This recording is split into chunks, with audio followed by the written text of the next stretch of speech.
un jour, en un certain lieu, lorsqu'il eut achevé, un de ses disciples lui dit, Seigneur, enseigne-nous à prier, comme Jean l'a enseigné à ses disciples. Il leur dit, quand vous priez, dites, Père, que ton nom soit sanctifié, que ton règne vienne. Donne-nous chaque jour notre pain quotidien. Pardonne-nous nos péchés, car nous aussi nous pardonnons à quiconque nous offense. Et ne nous conduis pas en tentation. Il leur dit encore, si l'un de vous a un ami, et qu'il aille le trouver au milieu de la nuit, pour lui dire, ami, prête-moi 3 pains, car un de mes amis est arrivé de voyage chez moi, et je n'ai rien à lui offrir. Et si, de l'intérieur de sa maison, cet ami lui répond, ne m'importune pas, la porte est déjà fermée, mes enfants et moi sommes au lit, je ne puis me lever pour te donner du pain. Je vous le dis, même s'il ne se levait pas pour le lui donner, parce que c'est son ami, il se leverait à cause de son importunité et lui donnerait tout ce dont il a besoin. Et moi, je vous dis, demandez et l'on vous donnera, cherchez et vous trouverez, frappez et l'on vous ouvrira. Car quiconque demande reçoit, et celui qui cherche trouve, et l'on ouvre à celui qui frappe. Quel est parmi vous le père qui donnera une pierre à son fils s'il lui demande du pain? Ou s'il demande un poisson, lui donnera-t-il un serpent au lieu d'un poisson? Ou s'il demande un œuf, lui donnera-t-il un scorpion? Si donc méchant comme vous l'êtes, vous savez donner de bonnes choses à vos enfants, à combien plus forte raison le Père Céleste donnera-t-il le Saint-Esprit à ceux qui le lui demandent? Amen. Bien-aimés de Dieu, voilà le texte lu. La première des questions, c'est celle de savoir qui est même l'auteur de ce texte. C'est une habitude, mais c'est nécessaire. Le verset, c'est vraiment nécessaire que la question soit. Voyez-vous, parce que chaque jour qu'on se retrouve, il faudrait que ceux qui arrivent commencent à comprendre un peu les choses. Voilà, qui est donc l'auteur, Daniel, qui est l'auteur de ce texte qu'on a lu? Parce que c'est dit que c'est Luc. Je dois d'abord dire bravo, je serais très surpris. Ok, ça va? Si c'est qui a écrit le texte qu'on a lu, je cherche derrière. Bon, ok, quel est le titre que nous pouvons donner dans à ce texte? Quel est le titre que nous pouvons donner à ce texte qui vient d'être lu? Le passage que nous avons lu, quel titre? La parole à qui de la parole?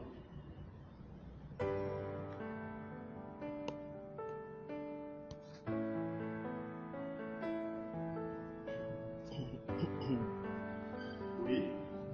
La prière sacerdotale. La prière sacerdotale.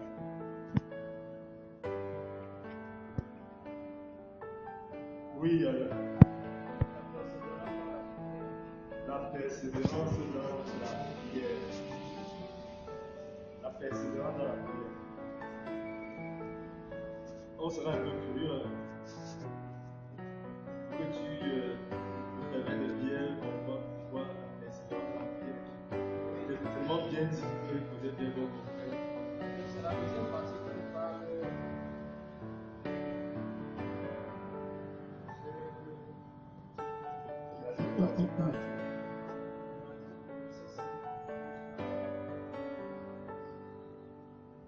Ah, d'accord. Parce que tu as vu quoi là à partir de ces scènes? On voit un ami qui va. L'insistance, qui vient insister. Qui insiste sur la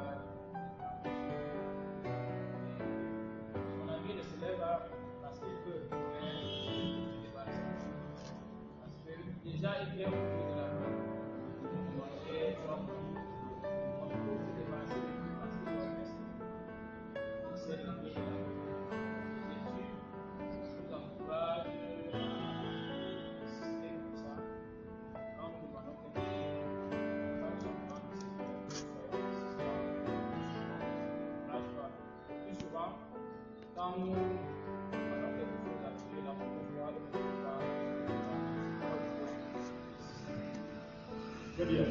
Maintenant, toujours par rapport à l'idée que tu véhicules, est-ce que, selon toi, l'insistance a l'avantage d'importuner Dieu? Est-ce que tu penses qu'on peut importuner Dieu? Parce que si on parlait d'importuner, il y a eu cette insistance qui est importunée. Est-ce que tu crois que Dieu peut être importuné dans notre insistance? Oui, parce que Jésus veut nous recevoir dans le Père. Ah bon? Voilà, on va revenir dessus. On reviendra dessus. Mais si on a retenu que tu as insisté sur la persévérance dans la prière. Maintenant, on va revenir dessus pour voir si on peut importuner Dieu à travers nos prières. Alors, on est encore en train de recueillir quelques titres. Oui,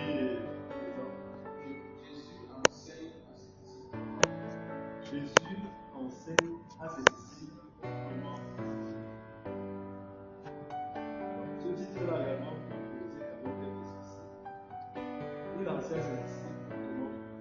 Parce que si on dit Jésus enseigne à ses disciples comment prier, ou Jésus enseigne à ses disciples à prier, tu vois une différence entre les deux?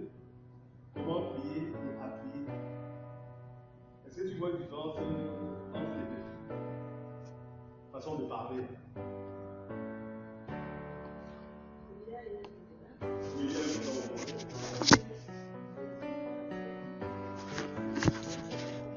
Oui. Oui.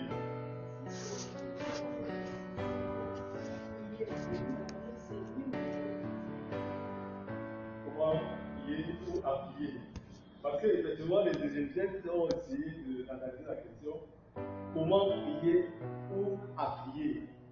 Alors, je peux. Les disciples ont demandé enseigne-nous comment prier. Voilà, la question c'est quoi? Le verset 1 nous dit quoi? Il dit enseigne-nous, ma version dit enseigne-nous à prier. N'est-ce pas? Comme, là, il faut dire comme. Comme quoi? Comme Jean l'a enseigné à. Je pense qu'on va aller doucement. On va aller doucement. Mais on va revenir dessus, on va aller tout doucement. D'accord, on est d'accord, on accepte aussi, tout comme on va accepter la persévérance dans la prière, n'est-ce pas? On accepte également, Jésus enseigne à ses disciples comment prier. On est d'accord? Ok, est-ce qu'il y a encore des titres qui peut. Attends, on va revenir un peu dessus pour voir la nuance qui peut se dégager de cela. Oui, bon.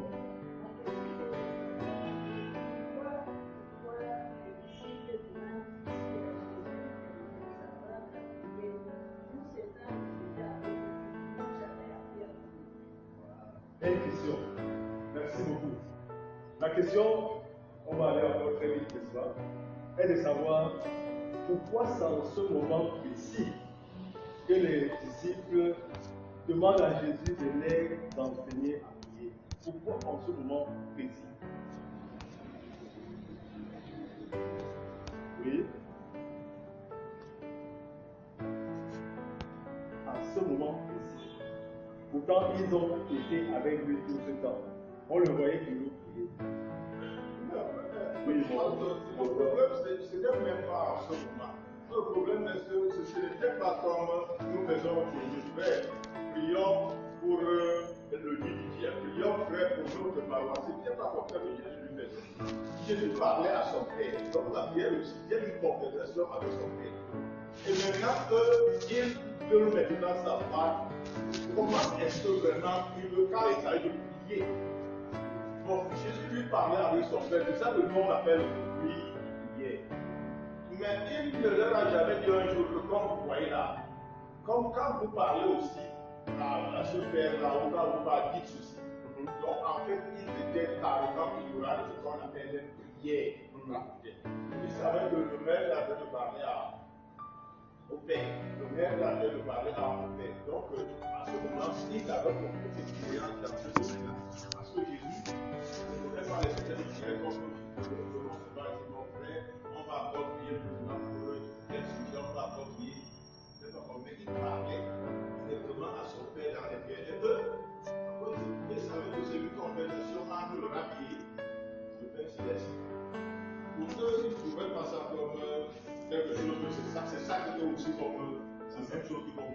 mon révérend, si on dit que Jésus a une habitude de prier, et on a vu l'énergie qu'il reçoit après cette prière, cette énergie vitale, qui fait en sorte que lorsqu'il revient, c'est-à-dire qu'il est toujours pratiquement différent, parce que c'était le comme de la nourriture qu'il mangeait, et ça fait que les autres disciples, le voyant régulièrement revenir toujours, étant différent de ce qu'il était lorsqu'il partait pour la prière, ont eu besoin de lui demander maintenant de leur montrer comment prier. Il allait de là apprendre à prier. Oui, parce qu'eux aussi veulent cette transformation en prière. Et je vois que c'est comme ça que les évêques ont essayé d'analyser la question. Oui, la preuve, ce que Jésus leur dit ici, eux, en fait, ils ne savaient pas que c'est de cette manière-là. Jésus arrange place même des priorités qu'eux, ils ne savaient pas dans la prière. Les priorités, comment commencer par ici. Ils n'avaient pas cette connaissance-là, mais de temps en temps, Jésus priait, eux, ils attendaient, ils savaient que c'était une conversation, mais ils ne savaient pas comment eux aussi pouvoir s'entrer, s'échanger de leur être. Parce que, pour dire ça comme ça, on dit, est-ce que c'était donc par mimétisme? Est-ce qu'il voulait seulement imiter Jésus qui priait? Ça veut dire qu'il y avait quelque chose qui se passait, vous comprenez ce qu'on veut dire. Dans la vie de quelqu'un qui est davantage dans la prière, il y a toujours une certaine chose qui attire. Et les gens veulent faire comme lui dans sa façon de faire. Mais si c'était que parler à son père, bon, les gens pouvaient ne même pas trop parce qu'elle dit que son père, tout le monde pas faire ça. Mais maintenant, c'est que chaque fois, il était toujours en prière. Et chaque fois qu'il priait, il y avait toujours une transformation dans sa façon d'être qui faisait en sorte que les autres voulaient aussi cette transformation. D'où la question apprendre à prier. Comme Jacques a aussi appris justement à réussir. Je crois que ça peut aider. Mais moi, je me dis que, avec ce que vous êtes en train de dire là, je me dis que si on essaie de prier comme ça, peut-être nous allons passer un peu. Les disciples disent que apprendre à prier comme Jean. Donc, ils ont vu ça dans l'apôtre, selon ce que l'apôtre Jean faisait. Donc, ce qui veut dire que ce que Jésus faisait peut-être avant la prière, ça ne leur disait absolument rien. Mais ils ont vu la référence dans Jean, chez Jean. Donc c'est là où vient donc le problème. Donc peut-être pour Jésus qui partait prier, ça ne leur disait absolument rien. Mais ils se sont référés à Jean. Comme Jean a appris, toi aussi, essaie de nous faire comme ça parce que lui aussi il est avec les disciples. Donc je me dis. Maintenant, il faudrait pas que tu vis quand même pas grand. C'est que on sort du judaïsme. Et le pilier du judaïsme, c'était quoi? C'était effectivement la prière. Donc ça veut dire qu'ils avaient déjà l'habitude, mais la différence, parce qu'en fait, ce qu'il faut ne pas oublier, c'est que la manière dont Jésus revenait toute sa prière a séduit. Parce qu'il priait, non, on dit même qu'il priait, pas qu'il priait. Mais seulement, parce que dans le judaïsme, l'un des piliers, c'était la prière. Maintenant, il se trouve tout simplement que la manière dont Jésus prie et la façon dont quand il revient, vous voyez un changement, ça peut pousser quelqu'un à lui demander comment. Là, je ne trouve pas. Là, il pouvait dire que Seigneur, apprends-nous à prier comme tu pries. Bon, oui, c'est ça. Là, oui. Oui, maman.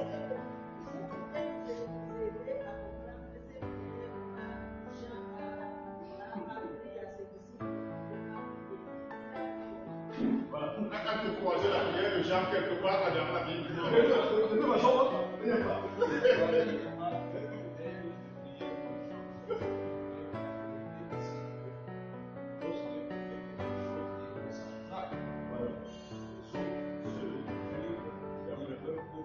Tout à fait. Et c'est pour cela que la défaite est difficile. Et il y a un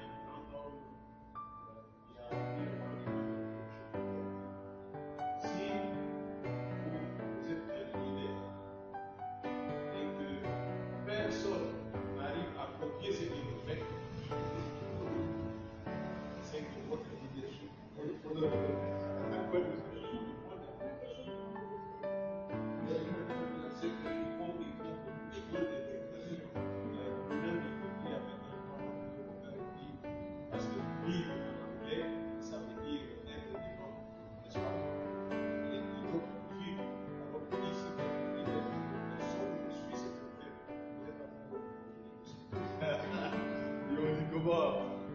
balader plus simplement. Donc, c'est ça. Jésus a marqué des points. Il a fait la différence. N'oubliez pas qu'ils ont déjà vu pour nous, c'est simplement des merveilles. Comment il fait avec cette fraîche de poisson quand il fait dans le bon, c'est vrai que dans le film, on arrange les choses, ce n'est pas exactement comme ça. Mais la vérité est que 5000 hommes, et la Bible, nous savons quand on dit hommes, c'est-à-dire on n'a pas compté les femmes. Comment c'est fait là, lui, ce monde-là? Non. Ce monsieur, on va avoir un secret. Moi, je me rappelle un jour, quand on était un pasteur qui a été sur les paroisses, on était d'ailleurs dans le district voisin. Nos mandats sont finis, je suis en paroisse, il est en paroisse. Un jour, il vient me dire, il vient me demander comment toi tu fais.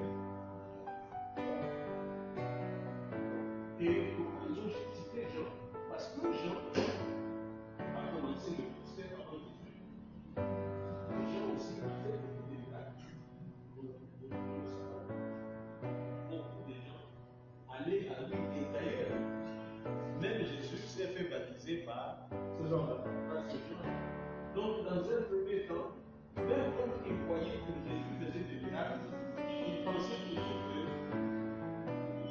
peut-être que cette puissance-là, il a obtenu de Jean. Donc, quand il demandait que tu nous ramènes à la source de la vie. Non, À ce moment, oui. Ouais, voilà. Bon, oui, voilà, pour dire, pour ajouter, c'est que en réalité, vous savez, pour que jamais quelqu'un à me donner ce que je demande, il faut que je dise que tel aussi a donné. Il y a les on dit pourquoi on dit soit que Jean, par contre, a donné à ses disciples. Il n'y a pas de raison que quand on te demande que tu ne donnes pas. Comment c'est la comparaison? C'est-à-dire pour dire que, de la même manière que Jean a donné aussi à ses disciples, aujourd'hui que nous sommes des disciples à toi, donne-nous, montre-nous. Donc c'était une comparaison également, tout en reconnaissant la force qu'avait Jean, le précurseur, celui qui montrait effectivement que celui qui vient est plus grand que moi. Et son témoignage, Jésus dit, de tous les hommes nés de femmes, il n'y en a pas de Jean. Cependant, Jean là, est le précurseur de la voiture. Donc ça veut dire qu'en réalité, on vous dit ça, on parlait encore de nouvelles choses. On voulait dire que quand il y a un disciple, il y a un maître. Et s'il y a un disciple, il y a un maître. Si ce maître-là a donné à ses disciples quelque chose, les autres disciples qui ont leur maître vont aussi dire, tu ne peux pas nous abandonner parce que même l'autre maître-là a donné aussi à ses disciples. Et sur le plan de la comparaison, ça peut être un argument fort pour pousser l'autre à l'action. Pour dire que voilà, les disciples disent déjà que ceux des gens ont reçu. Il n'y a pas de raison que les disciples n'en reçoivent pas. C'était un peu, on peut prendre ça. oui, il ne faut pas oublier que quand on disait la Bible, il y a des scriptures directes. C'est-à-dire que cette phrase, on peut la retourner autrement. On peut dire, Seigneur Jésus, apprends-nous. Jean a appris à ses disciples de prier. Toi aussi, apprends-nous à prier. C'est comme ça qu'il faut comprendre. Il ne demande pas qu'il leur enseigne la prière de Jean. Non. Jean a appris à ses disciples, toi aussi, apprends-nous à prier. C'est ça. Voilà un point de comprendre. C'est ça. Il n'y a pas de comparaison. Bon, maintenant, merci pour les questions. Hein. Ça nous permet de revenir dans le test. Alors, oh, oui, tu veux dire? Oui. Pourquoi est-ce que Jésus a donné cette instruction? On a des fois sur la vie de la vie. Est-ce que ça ne pouvait pas attendre le matin? Est-ce qu'au milieu de la nuit, je me dis c'était minuit? Est-ce que je ne pouvais pas dormir le matin, aller chez son petit, pourquoi aller à cette heure-là? Voilà. De nos jours, Oui. si ça se passe ici, Je suis déjà en train de faire l'application. comment est-ce que nous allons voir ça ou bien se passe? Très bien. Bon, Et justement, C'était le temps de Jésus. C'était le temps de Jésus là. C'était le dernier.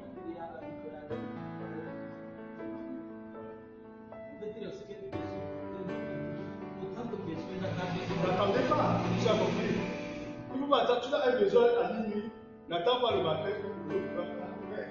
En tout cas, comment arriver au Dieu de l'actualité de tout ce qu'on a vu là?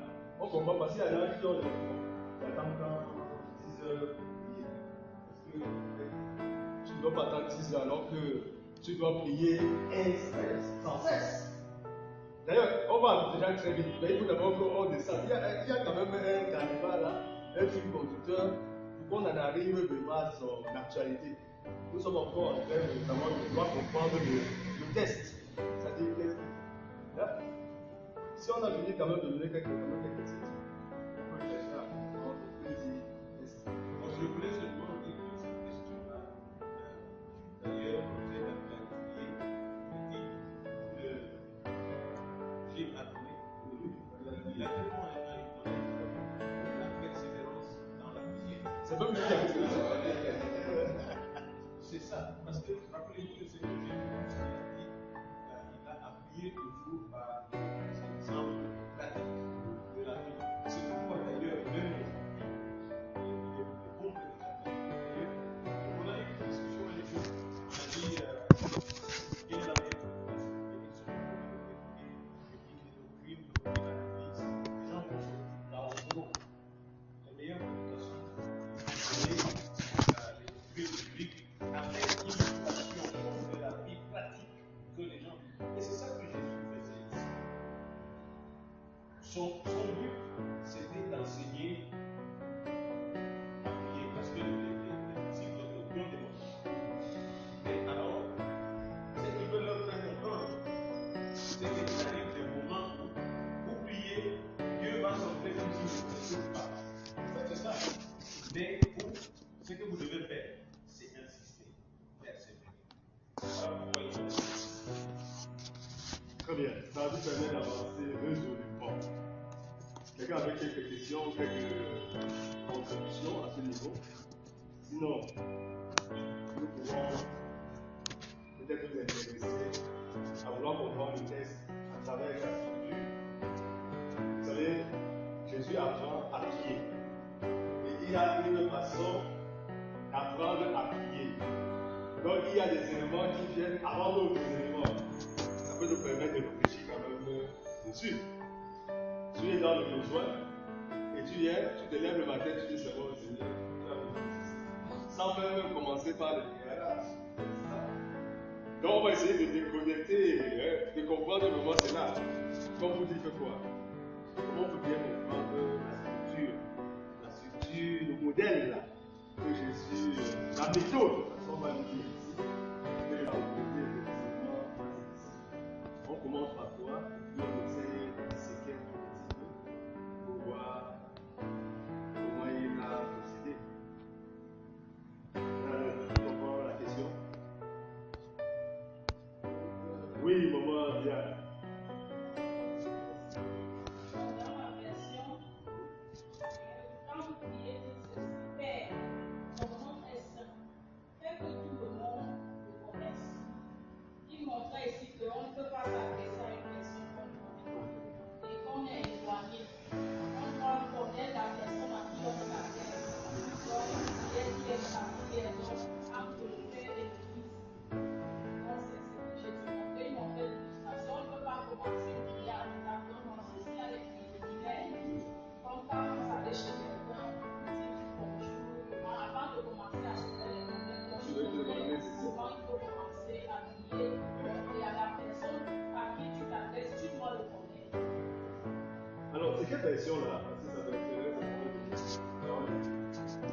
J'ai toujours vu ça quand même.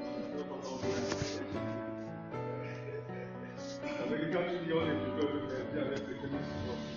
Eh bien, oui, bon, non, tout ça, c'est ce que nous faisons. On a bien apprécié, hein, c'est-à-dire qu'en réalité, on n'est pas mal, c'est-à-dire qu'on ne connaît pas. On n'avait pas été dans la situation. Oui, bon, on a bien apprécié.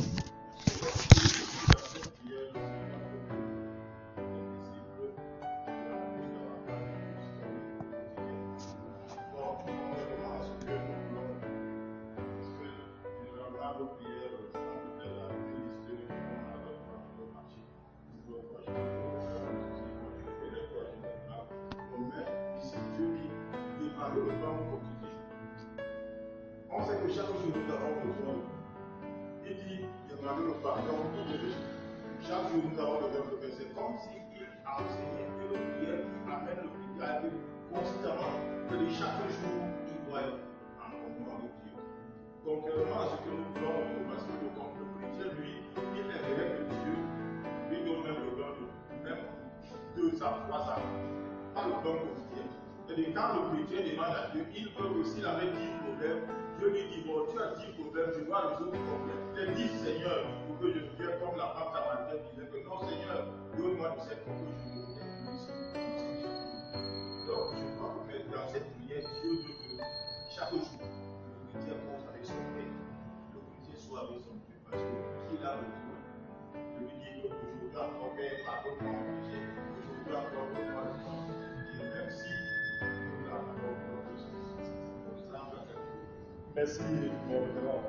Maintenant, là, je vais vous inviter à aller verser à la parce qu'il me semble que c'est un test très important. Pour que parce que tu as dit déjà aller un peu plus, on va aller verser. Elle a commencé avec le verset 2. C'est ça, moment dire. Tu as pris le verset 2. C'est là que tu te montres, il faut bien savoir que celui à qui tu demandes là, c'est ton Père. Hein? C'est ton Père. Et tu as parlé de la filiation. Donc, pour dire que tu ne demandes pas à quelqu'un qui est inconnu. Comment on est d'accord? Tu ne demandes pas à quelqu'un que tu ne connais pas. Il faut qu'on sente une intimité entre toi et ce Dieu à qui tu demandes. Oui, tu voulais dire quelque chose? Oui, je voulais aussi ajouter quelque chose. On est au verset 2 là. Ok, très bien. Parce que quand Jésus le dit, c'est pour faire. Comment on peut dire? C'est pour amener les disciples à ne pas faire la bagarre. Parce que nous voyons aujourd'hui, il y a certaines personnes qui s'adressent à d'autres pour demander quelque chose. Or, c'est le vrai Dieu qui est seul, à qui on doit adresser une demande. En dehors de ce Dieu-là, Jésus met, c'est-à-dire que met une, comment je peux dire, c'est-à-dire qu'il faudrait amener ses disciples à ne pas confondre les choses.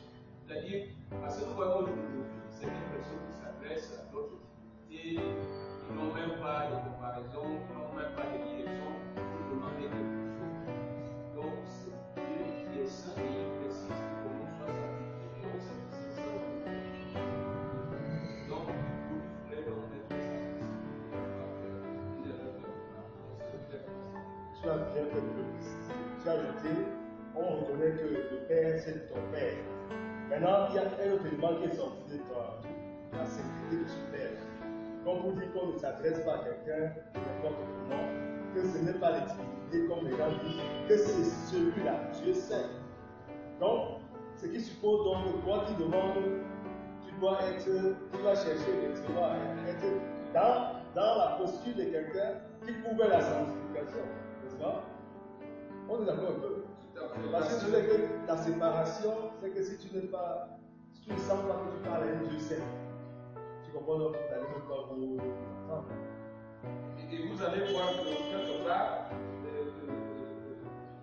au verset 4, vous allez voir que Jésus revient et insiste dans le pardon parce que c'est là aussi le piège. Parfois, nous parlons devant Dieu, les chrétiens parlent devant Dieu, sans ne pas reconnaître qu'ils sont d'abord pécheurs et demander pardon à ce que, et on commence seulement à demander, et on commence à attendre, c'est aussi quelque chose qui peut poser notre prière. Parce qu'il faut que nous demandons pardon. Comment nous pardonnons aussi, parce que c'est là aussi le problème. Dieu nous pardonne, mais il faut que nous pardonnons aussi. Ça, nos prières seront des prières vraiment. Tu vois que tu es déjà à l'extérieur. Donc, nous on encore verset au verset. Encore sur le verset 2. Voilà, insistons d'abord sur le verset 2. Vous pouvez comprendre ça. Que ton règne vienne. Voilà. C'est aussi notre élément. Ça implique Le royaume. Voilà. Demandez même de force moi. Que ton règne. Parce qu'il ne faudrait pas qu'on passe rapidement sur le fondement même de la prière que Jésus nous enseigne. Donc, comme on a la classe d'étudier dans ce passage aujourd'hui, il ne faudrait pas qu'on y aille très rapidement parce que c'est ça qui bâtit aussi notre vie de prière. On va regarder tout ça. Que ton règne vienne, notre Père. Comme pour dire que je m'identifie comme étant son fils, son enfant. N'est-ce pas? Que ton nom soit sanctifié. Comme vous dit également qu'en réalité, je ne devrais pas prononcer ton nom bêtement. C'est-à-dire que prononcer un nom dans la souillure, prononcer mon affiliation en étant moi-même hors de ce que tu me demandes d'être. C'est pourquoi on est privilégié pour reconnaître qu'on peut pas parler au Seigneur avec les mains dans la bouche. Comme je vois souvent même dans nos paroisses, quelqu'un prend la tête. C'est-à-dire que je ne comprends pas. C'est-à-dire que c'est des attitudes qui me sauvent un peu. Et tu restes là, non. C'est vrai, on ne voit peut-être pas ici, mais nous sommes en réalité avec le Seigneur. Qui croit que le Seigneur n'est pas ici? Il est là où 2 ou 3 sont assemblés, il est là. Par conséquent, nous devons avoir une attitude. Si c'est la sainteté que nous convoquons, parce que le Dieu est saint, quand on entre même ici, on évite de se comporter autrement. Nous savons que quand vous entrez dans une paroisse catholique, toute façon, on ne touche même pas là-dedans, on ne bavarde même pas là-dedans. Mais ce n'est que chez nous là où les gens rentrent et vont aller saluer les portes. C'est ça la difficulté. Même pas vrai. Voilà. Si un catholique passe, les gars, il s'arrête, il se tourne, il. Voilà. Avec beaucoup de respect. Non, ici, et c'est ça. Et c'est ça ce qui fait notre problème. On dit le sacerdoce est universel et chacun a entré les portes. Et le désordre se voit les portes. Et finalement, quand on a commencé, les gens s'amusent encore là-dedans. Les gens montent à l'hôtel et c'est là, effectivement, où nous avons un problème. L'enfant est sec. C'est pas pour rien qu'il a dit à Moïse que là où il est, il faut qu'il se dé. C'est ça, on ne fait pas comme ça. Bon, je crois que même si on s'arrête à parler ici.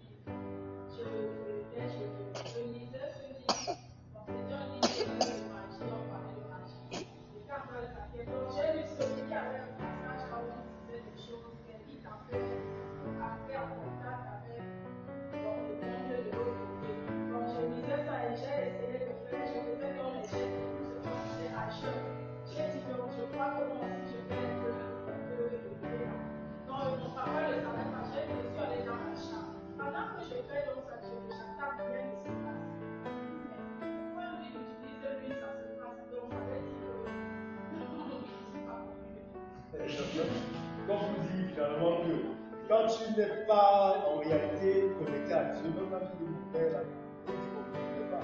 C'est pourquoi comme il est saint, il veut toi qui l'appelle, que toi-même que tu examines. Mettons-nous à la présence du Seigneur. Et quand tu as ça, on sent que tu sens ta finitude. Tu reconnais que tu es limité et tu t'adresses à un Dieu illimité. De ce point de vue-là, il n'y a même pas possibilité de le regarder face à face parce que on ne peut pas, avec notre chair, si voir Dieu là et résister. C'est pour cette raison donc que nous devons avoir une posture en réalité qui nous donne de savoir que nous sommes face à ce Dieu qui est saint. Dans vos souillures. Tu voulais dire quelque chose? Juste pour dire que c'est aussi un acte d'adoration. Souvenons-nous de ce que les anges disent, de ce que l'Apocalypse nous dit que toujours les anges sont appelés qu'il est seul. Et c'est ce que Jésus veut aussi nous faire comprendre ici, que d'abord nous devons donc l'adorer, pour dire qu'il est saint, que son nom est sanctifié. Donc c'est ce que ton règne vienne. N'est-ce pas? Parce qu'on dit que ton règne vienne. Alors, le règne de Dieu ne peut qu'écraser la puissance criminelle. Quand nous disons Seigneur, que ton règne vienne. Vous voyez que son règne peut venir dans un endroit souillé. C'est-à-dire que ça vient justement pour que tout soit sanctifié, comme lui-même il est saint. Donc, on pense que c'est de ça qu'il Tu vas dire Non. Ah bon? Tu comprends ou bien tu as quelques soucis? Non, ce qu'on dit est bon, je sais pas. Bon? Je sais pas. Bon, est-ce qu'on peut sortir du verset 2 là? Parce que ça va jusqu'au verset 4. Hein? Verset 2, est-ce qu'on peut sortir là? Il y a quelque chose qu'on peut ajouter. Oui, mais en sortant du verset 2, il faut quand même dire que dans la prière que le Seigneur nous a enseignée, la version de Matthieu est encore un peu plus originale parce que ici, nous n'avons pas de Donc, comme nous travaillons sur Dieu, on a voulu avec des fractions, ça va plus. Maman, tu voulais dire quelque chose, c'est bon. Ok, très bien. Alors, que nous dit le verset 3? Une fois que nous avons reconnu à qui on s'adresse, on se retrouve maintenant en train justement de reconnaître sincèrement notre petitesse, notre finitude, notre nature pécheresse. Et on demande donc à Dieu de pardonner.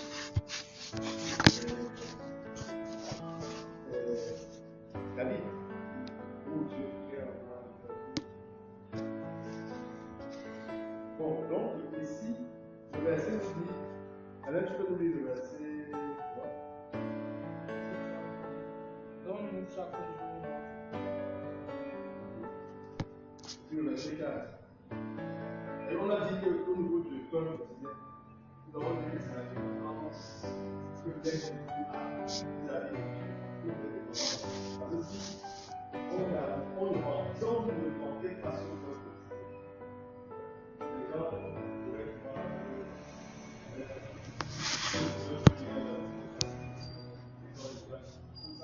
comme il y a toujours un besoin, le pain n'est pas forcément le pain comme fabricable. Tu as besoin d'être le conservé, tu as besoin de ça dit que toi, en réalité, c'est qui va faire en sorte que le là, que je sois indépendant de toi, étant à l'aise. Alors tu commences verset 4, c'est là où il fallait ça. Verset 4. pardonne nos péchés, car nous aussi nous pardonnons à quiconque nous offense, et ne nous induis pas. Voilà ce que Jésus a dit. Est-ce que nous pardonnons alors pour mériter le pardon? Je ne sais, je ne suis pas si sûr. Ou bien je peux me tromper. Mais alors, on peut se tromper.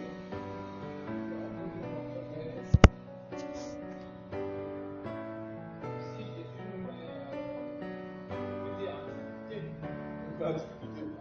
avec nos prières, avec parce que je ne peux pas aller demander pardon à Dieu si toi-même tu es malade à Dieu.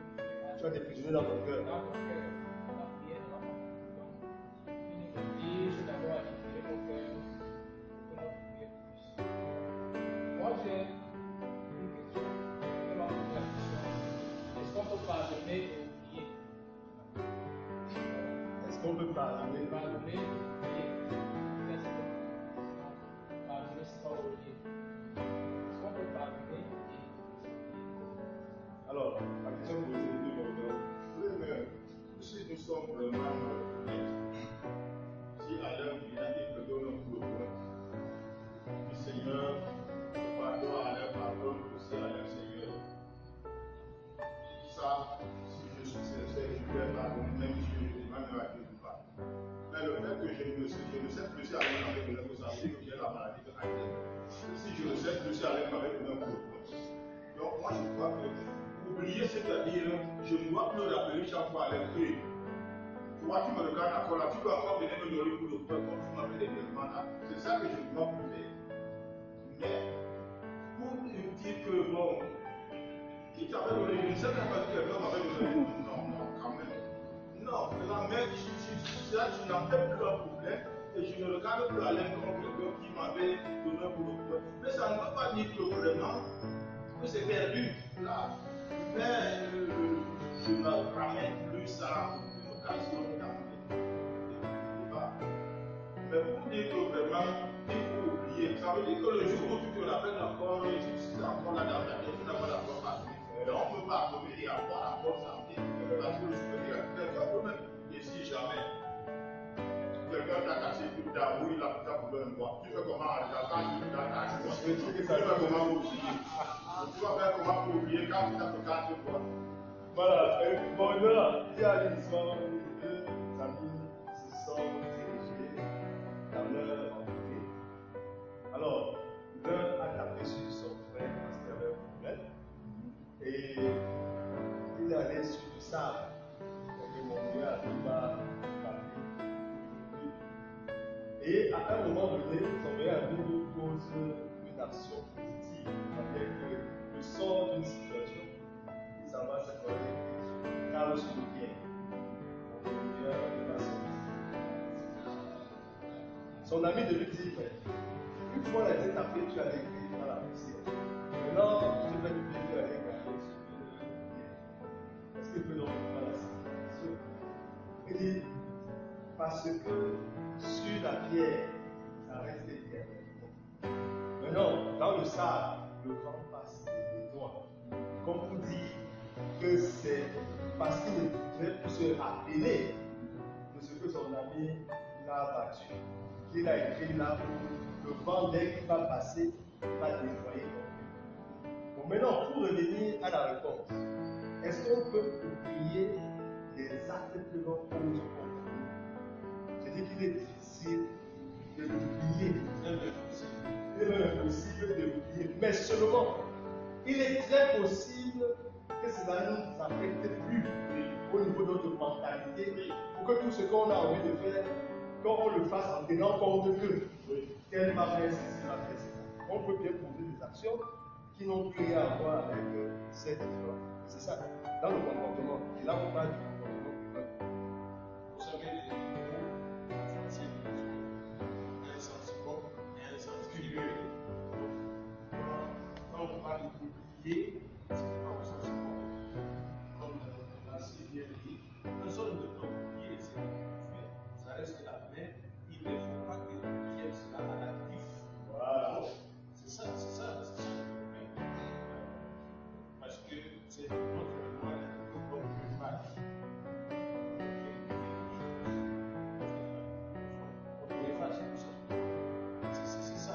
Mais, il vient de faire dans le monde. Donc, oublier, ça veut dire ne plus tenir l'autre responsable à cause de ce qu'il a fait. Mais, quand on parle de mémoire, si tu oublies, c'est que tu as oublié.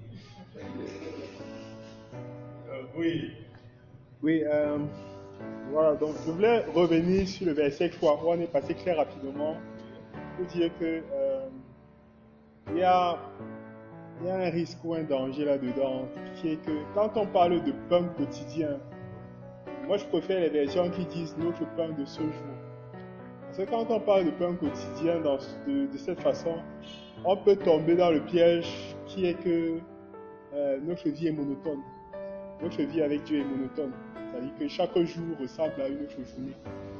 Alors lorsqu'on dit donne-nous notre pain de ce jour, c'est que ce jour particulièrement est spécial. Et vis-à-vis de la volonté de Dieu et de ce qu'on a accompli, ce qu'on a à faire et à réaliser est particulier. Donc, et ça donne encore plus d'emphase sur la volonté de Dieu et sur l'accomplissement des choses qu'il a réalisées. Je vais dire quoi? Je vais dire que prendre parfois Dieu comme un être statique qui a déjà tout fait, dans le sens où maintenant il est assis, croisé les bras et il attend seulement que les jours passent. C'est problématique. Mais prendre Dieu dans le sens où il est avec nous et chaque jour il crée quelque chose de nouveau, il révolutionne les choses, il améliore, mais chaque jour a sa particularité. Je pense que c'est la bonne façon de voir les choses, d'une certaine façon. Ça, c'est pour le verset 3. Pour le verset 4, je crois que ce que le frère Alain aussi a souligné, c'est qu'en fait aussi, cette prière est un piège pour les chrétiens. Parce que le pasteur Frissou dit souvent qu'on utilise ça comme un truc magique. Ou bien, il dit que dès que tu as fait le Notre Père, pour toi, c'est systématique, tu as déjà prié, par exemple. Voilà. Or, le Notre Père, justement, fait ressortir le fait qu'il y a des éléments qui doivent être pris en compte, comme par exemple le verset 4 dont il est fait mention. Il faut le penser. Il faut s'imaginer que est-ce qu'effectivement je réussis à pardonner l'autre. Et je reviens sur le fait de l'humilité. C'est-à-dire que si on n'est pas suffisamment humble, on passe toujours à côté de ceux, ou bien on tombe très souvent dans ce genre de piège, qui est un piège qui est tendu dans cette prière-là. Donc, une fois de plus, l'humilité est ce qui va nous pousser à aller vers l'autre, lui demander pardon. Pour lui dire vraiment, je te demande pardon parce que... Et même parfois, lorsqu'on a l'impression, lorsqu'on est même sûr qu'on a raison, ouais, un peu, pour pouvoir justement se débarrasser. Et bon, on a dit qu'on ne peut pas oublier, mais pour au moins essayer de se détacher de cet acte qui risque d'être pour nous une espèce de poison ou bien une espèce de frein dans la vie que nous avons amenée ou bien dans les actes que nous avons posés. Donc, je pense que c'est des passages où, même lorsqu'on a l'impression qu'on fait une récitation automatique, il faut prier là-bas au ralenti, j'ai envie de dire.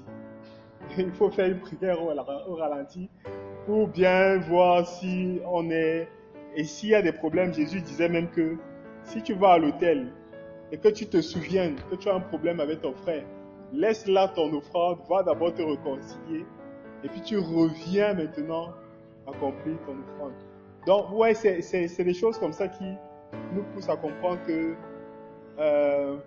parfois on peut avoir l'impression que les choses sont aussi simples que ça, ou bien aussi monotones que ça, mais dans la profondeur, on est toujours appelé à bien regarder les choses avant de se lancer.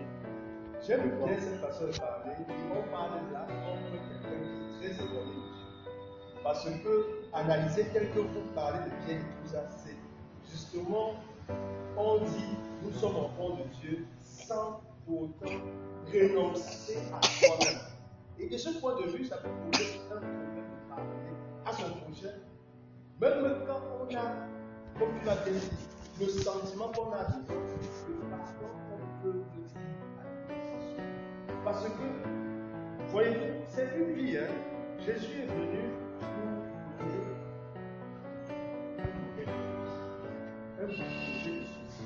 La manière dont on peut vivre là-dedans, faisant en sorte que les gens autour de nous devraient se sentir totalement à l'aise. Parce que ce n'est pas la bagarre, ce n'est pas ce système. Et il faudrait donc qu'on comprenne que pour y entrer, il faut renoncer à son privilège qu'on a pour marcher à la suite de Jésus. En ce moment-là, quand tu lis cette parole-là avec ce background, tu comprends que le pardon, on va dire que c'est chacun. Mais je voudrais croire, justement, on en a parlé, je voudrais croire qu'il est possible de pardonner et de demander pardon quand c'est nécessaire, parce qu'il y a une situation pour que l'autre soit pas toujours mal à l'aise. Allez, on plonge dans le feu. Il y a une personne qui dit ça, c'est comment pardonne-moi. Et du coup, les choses s'arrangent et vous parlez comme s'il n'y avait jamais rien. Mais non, quand on n'est pas, tu l'as dit, humble, l'humilité, très souvent, on peut résister. On dit si je vais lui demander pardon, il va dire qu'il m'a dit. Vous voyez, c'est pour moi le corps que maintenant, quand tu es effectivement quelqu'un qui est comme Jésus, nous l'a flagellé, on a ajusté tout ça. Qu'est-ce qu'il avait fait? S'il m'a trouvé digne de souffrir de cette manière-là, il me remplace. Et il m'a donné les équipements nécessaires. C'est pourquoi moi je voudrais qu'aujourd'hui, là, que quand, on va dire que c'est la prétention, mais je dis, quand Frissou me dit, c'est parce qu'il a dans sa tête que les gens récitent seulement le Notre Père, justement. Quand on récite, qu'est-ce que tu veux dire? Oh non! Ça ne devait pas être une récitation. Et c'est parce que les gens récitaient de l'autre côté qu'on peut donc faire un cours dessus en disant que vous récitez tous, tout simplement le Non, même. en fait, je veux rectifier. Ah ouais. Le docteur Frussou dit que Le professeur et le professeur. le professeur Frussou, qui est enseignant à l'UPAC, ce qu'il dit, c'est que l'impression générale qu'on a de la prière du Notre Père, c'est que les gens font comme si c'est une prière automatique, que dès que tu l'as faite, elle peut être un résumé. Donc, tu n'as plus besoin de prier à côté, ou bien tu n'as plus besoin. Donc, il dit c'est l'impression que les gens donnent à cette prière-là. Or, dans le fond, ça ne devrait pas être ça. Voilà, dans le fond. Oui, il ne faudrait pas que ce soit une véritablement une prière. Voilà. Bon.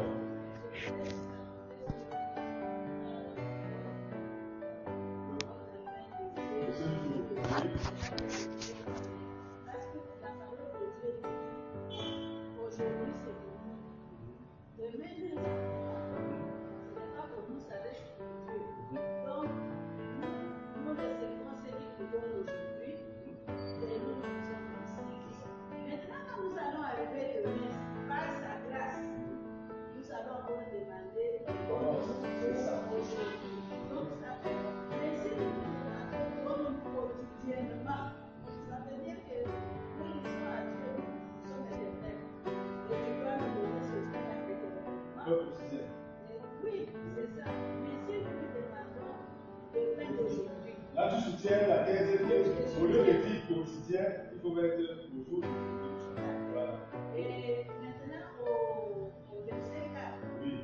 moi j'ai reçu les vœux de problème quand nous recevons, ne nous soumets pas à la tentation, Oui. mais Délivre-nous du malheur. des fois, je reçu déjà, j'ai un peu. Tu peux largement comme il a dit. Parce que est-ce que Dieu veut les soumettre à la tentation? Belle question. Est-ce que Dieu peut nous soumettre en tentation? Mais ce qu'il faut dire, Dieu peut nous éviter la tentation. Quelle chose ne nous laisse pas tomber. Voilà. Et aide-nous pour qu'on ne tombe pas. La traduction, ça c'est la Bible du Seigneur. Je crois que c'est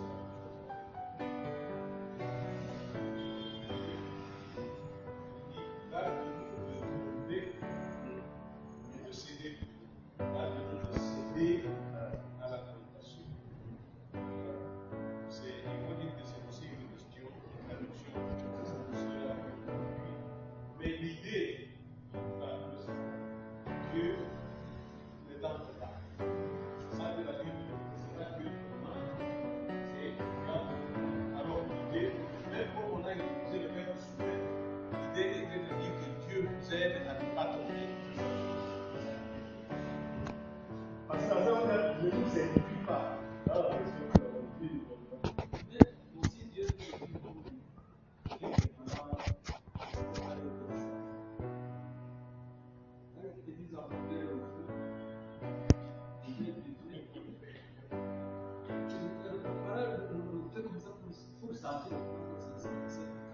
nous dit Dieu aussi peut nous laisser quelque part subir quelque chose, mais pas pour notre bien, pour nous. Des fois, quand ça nous arrive, ça peut créer des malaises. Alors, il faut que Dieu nous enseigne pas de cette façon, qui nous enseigne dans cette façon, qui nous met en malaise. c'est vrai. Oui, pasteur. Je voulais dire. Oui, par rapport justement à ce qu'il dit. En fait, par rapport à Dieu, on dit que Dieu éprouve. Et l'épreuve que Dieu fait, c'est pour l'amélioration. C'est pour t'améliorer, pour te donner de grandir, de croître. La tentation, généralement, on dit que ça vient plus du diable parce qu'il veut te faire chuter, pour tomber et pour perdre le salut. Bon, je voudrais partager avec vous ce qui j'ai ici. Dieu n'incite jamais quelqu'un à pécher. Mais il permet que ses enfants passent par différentes afflictions et mises à l'épreuve. Celles-ci sont pour leur bien. Il est question d'une saine méfiance de notre incapacité personnelle à résister à la tentation. Donc, comme vous dites, et je l'a dit ici, on dit Dieu ne peut pas nous pousser dans le péché. Mais Dieu, lui, il peut véritablement nous laisser traverser des moments difficiles. Et que ces moments difficiles ne devraient pas être que Dieu n'est pas avec nous, mais il nous fortifie dans notre marche à sa suite. Parce qu'il y a des choses que quand tu donnes régulièrement le bonbon à l'enfant, le jour où tu n'as pas donné le bonbon, il va utiliser même que tu as l'habitude. Et nous avons ce comportement aussi. Quand on te fait tout le bien, un jour, si on ne te l'a pas fait, tu vas avoir l'impression qu'on t'a jamais fait du bien.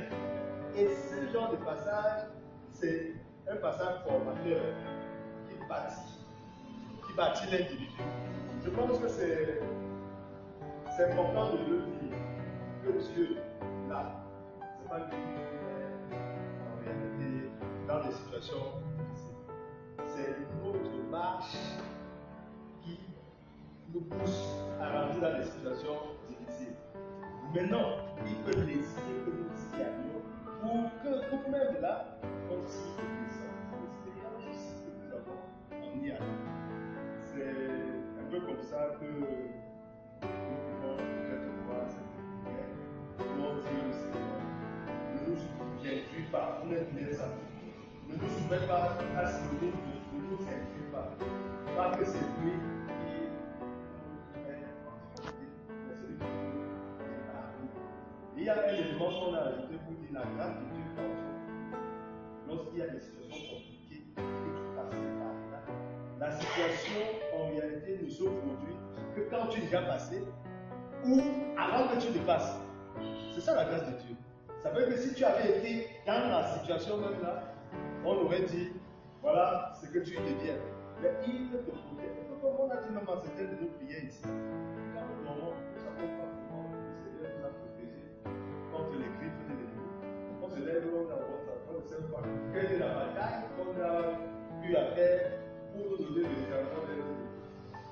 Voilà ce que je voulais ajouter. Oui, je voulais me permettre, sans offusquer qui que ce soit, je voulais quand même dire qu'il peut arriver que Dieu espère nous mettre dans une situation difficile. Je donne des cas.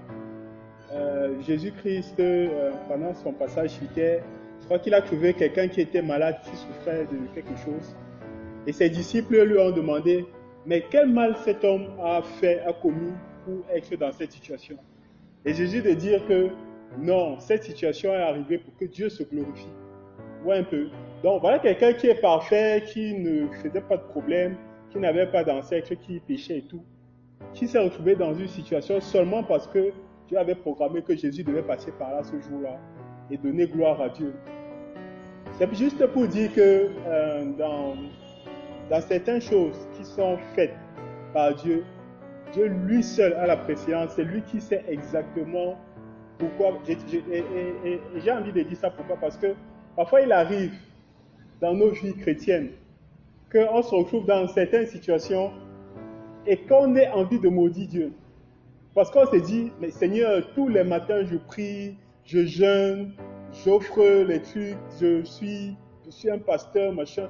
Pourquoi est-ce que ma femme est décédée dans cet accident? Pourquoi? Ça veut dire qu'il y a eu un problème, ça veut dire pas toujours. Je sais pourquoi, et c'est pour ça qu'à côté de l'humilité, on doit garder une soumission, une espèce d'observance vis-à-vis de Dieu, du genre, Seigneur, c'est toi qui es Dieu, et moi je suis juste ton serviteur. Je dirais même encore, je suis juste ton esclave. Donc, quand Jésus dit qu'il me soit fait selon ta volonté, c'est juste que même Jésus se rend compte que Dieu est Dieu et la personne du serviteur n'est que serviteur. C'est pour ça que Jésus encore peut aller jusqu'à dire que ne crois pas que c'est parce que tu es serviteur que tu as droit à quoi que ce soit. Considère-toi plutôt comme un pauvre serviteur, quelque chose comme ça.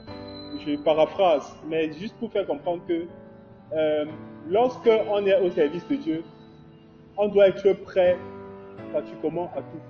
C'est-à-dire qu'il peut arriver des situations où les choses ont l'air vraiment anormales. C'est-à-dire ça n'a pas de sens précis.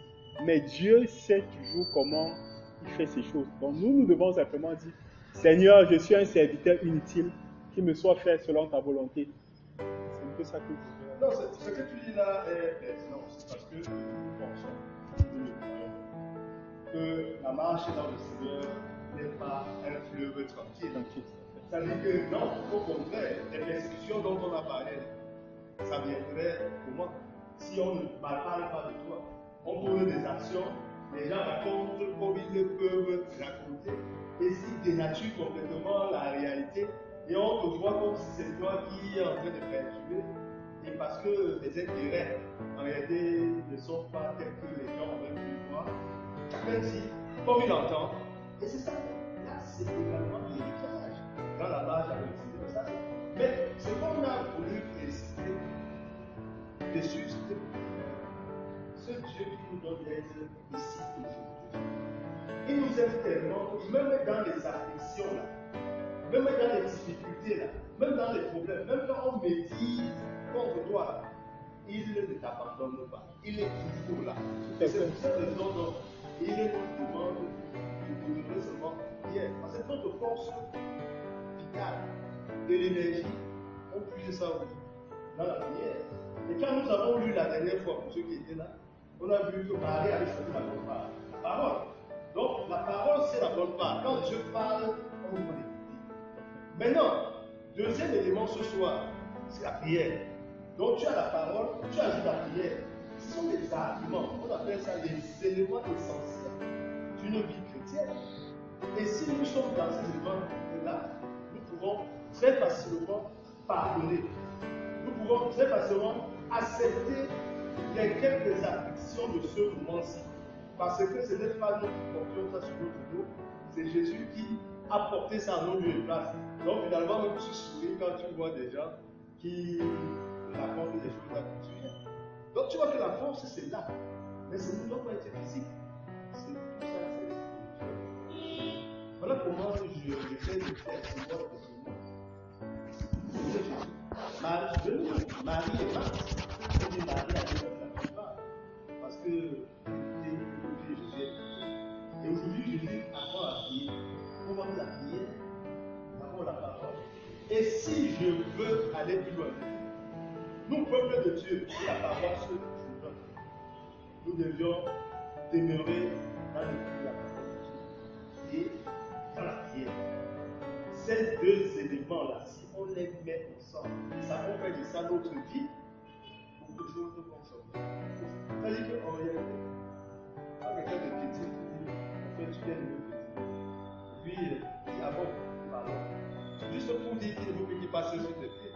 Ce n'est pas que tu le dis, c'est le chauffeur. Tu sais que quand tu conduis là, les gens, et du coup, tu as envie de les insulter. Parce que c'est ça. Donc, ça dit que c'est une vie, c'est vraiment une vie. Ou quand on te fait du tort, tu ne réagis pas comme quelqu'un qui n'a pas Jésus. C'est ça le problème. Donc, tu dis à quelqu'un que voilà ce que tu aurais dû faire. Mais seulement en lui disant, tu n'es pas dans une activité mentale agitée. Vous savez que quand tu as une respiration rapide et courte, tu as une activité mentale agitée. Donc, pour que tu amènes quelqu'un à comprendre que la personne n'est pas en train de dire la vérité, tu peux utiliser les manches pour gifler la personne. Parce que tu y vas comme ça. Et quand tu vas, ça veut dire que tu ne peux plus contrôler. Et tu es capable de faire ce que tu vas regretter de toi. Et c'est pour cette raison qu'il faut toujours avoir une respiration profonde, lente, qui peut gérer certaines contradictions. Vous voyez, le test, il était très, très intéressant. Je pense que le temps nous est là, oui, tu voulais dire.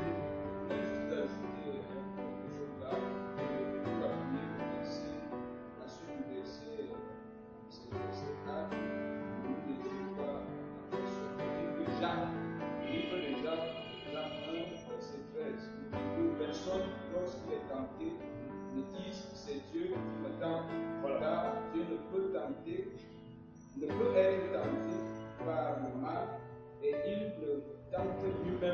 soit. Voilà le conseil.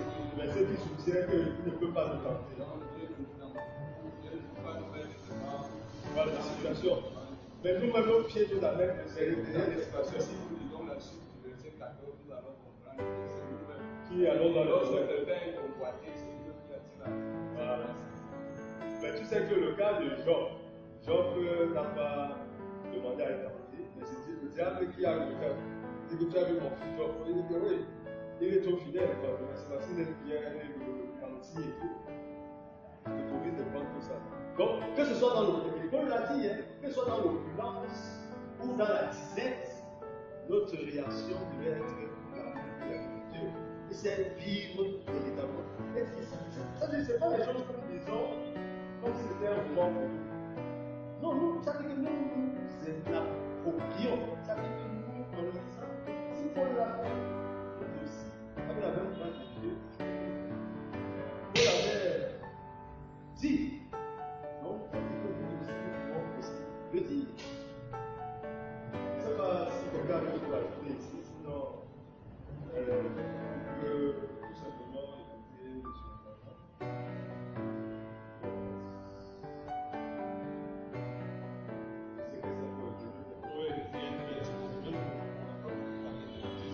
C'est la deuxième partie. Est-ce que le temps nous donne un peu de temps? Voici ce que je vais dire. En fait, il est ici question de qu'est-ce que c'est que le disciple. Un disciple, c'est celui qui vit en intimité avec Dieu. C'est pour cela que Jésus commence justement par Père. Enseignez-nous à prier, la première chose, il dit Père. Et Matthieu 8 commence par notre Père. Et par là, il veut insister sur l'intimité. C'est-à-dire que lorsque nous ne sommes pas intimes avec Dieu, la vie chrétienne va être tout simplement superficielle. Et la deuxième partie, comme la deuxième partie, on va approcher, il y a trois verbes. Il y a chercher, il y a demander, et puis il y a frapper. C'est-à-dire que si nous sommes en intimité avec Dieu, nous allons chercher et nous allons trouver. Nous allons demander et on va vous donner. Nous allons frapper et on va ouvrir. Ça veut dire tout simplement que la prière est la clé qui ouvre tout. Mais pour que cette prière ouvre les portes célestes, il faut être en intimité avec Dieu. Quand on n'est pas intime avec Dieu, c'est une perte de temps. Être en intimité avec Dieu, c'est-à-dire, c'est être humble. Être en intimité avec Dieu, c'est reconnaître sa seigneurie, honorer sa sainteté, que la volonté soit faite, que le monde passe. C'est ça, être en intimité avec Dieu. Je veux juste rapidement vous donner une illustration. Moi, je vais vous souhaiter le maire de la ville de notre temps. Et avant de devenir maire, il était proviseur de l'une de ces ordres de domicile. Alors, donc, il venait chez moi, je partais chez lui. Et c'est quelqu'un, c'était un homme très intelligent. Après, il était en temps militaire. Quand la ville militaire est venue, il est monté de grade, il est devenu colonel, il a été comme président de Kabila. Aujourd'hui, il est en prison, on dit que c'est lui qui l'a assassiné. Donc c'est vraiment un ami. Mais un jour, il vient chez moi à la maison. Maman n'était pas là, il était dans une école de femmes. Il a trouvé celui qui travaille chez nous, la maison militaire, et mon fils. Et alors il a dit, donc, monsieur, je veux voir monsieur le président. Monsieur me dit, maintenant avec le il vient d'arriver, il est vraiment fatigué, il dort. Pourquoi il est arrivé ailleurs, je n'entre même pas dans sa chambre. Et mon fils était là, tout petit là, 6 ans. Il a dit, mais petit problème, moi je vais régler ça. Il est rentré dans la chambre. Il m'a réveillé. Vous voyez, moi je donne toujours cette illustration.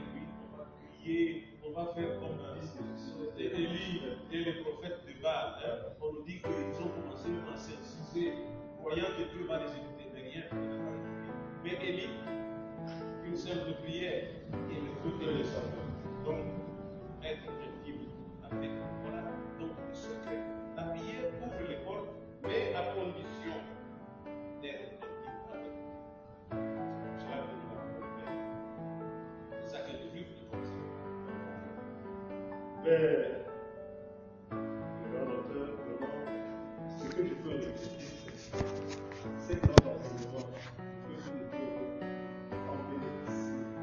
Je regrette seulement que ne sont pas toujours. Là, on va mettre sur le mic. Je suis en train de mettre Voilà, sur tu le vas mettre sur le mic. Encore qu'il faut qu'ils mic. Bon, qui j'écoute. Ils sont nombreux comme ça, on se demande qu'est-ce qu'ils. Il faut cacher dans le livre. Mais bon, c'est. Bon, bien-aimés de Dieu, on va tout simplement nous rappeler de la prière qui se fait sur le pouvoir. Après le